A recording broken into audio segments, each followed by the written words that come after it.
ক্রিকেটে বড় বিনিয়োগের পরিকল্পনা করেছে সৌদি আরব। প্রায় ৬,০০০ কোটি টাকার এই বিনিয়োগ প্রকল্প এখন আইসিসির অনুমোদনের অপেক্ষায়। তবে সৌদির এই বিনিয়োগ পরিকল্পনার কথা সামনে আসতেই এর বিরোধিতা শুরু করেছে ক্রিকেটের অন্যতম মোড়ল ইংল্যান্ড। সৌদির এই পরিকল্পনা বাস্তবায়নের সুযোগ কিংবা চাহিদা কোনোটাই নেই বলে মন্তব্য করেছেন ইংল্যান্ড অ্যান্ড ওয়েলস ক্রিকেট বোর্ডের প্রধান নির্বাহী রিচার্ড গোল্ড। তার যুক্তি, আন্তর্জাতিক ক্যালেন্ডারের ব্যস্ততা, বিশ্বজুড়ে ইতিমধ্যে বিদ্যমান ফ্র্যাঞ্চাইজি লিগ এবং সে কারণে খেলোয়াড়দের ওয়ার্কলোড নিয়ে উদ্বেগের বিষয় রয়েছে। সে কারণে এই ধরনের কোনো ধারণার বাস্তবায়নের সুযোগ কিংবা চাহিদা থাকতে পারে না। তার মতে এ ধরনের আয়োজনে ইসিবির সমর্থন নেই।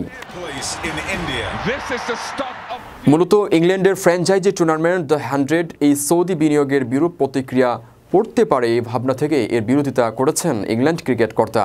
এদিকে সৌদির পৃষ্ঠপোষকতায় নতুন টুর্নামেন্টের ধরন ব্যাখ্যা করে অস্ট্রেলিয়ান সংবাদ মাধ্যম দ্য সিডনি মর্নিং হেরাল্ড জানিয়েছে, ৮টি দল নিয়ে টি-20 ফরম্যাটের এই টুর্নামেন্ট অনুষ্ঠিত হবে অনেকটা টেনিসের গ্র্যান্ড স্ল্যামারের আদলে, যেখানে বছরের বিভিন্ন সময়ে 4টি ভিন্ন স্থানে ম্যাচ অনুষ্ঠিত হবে।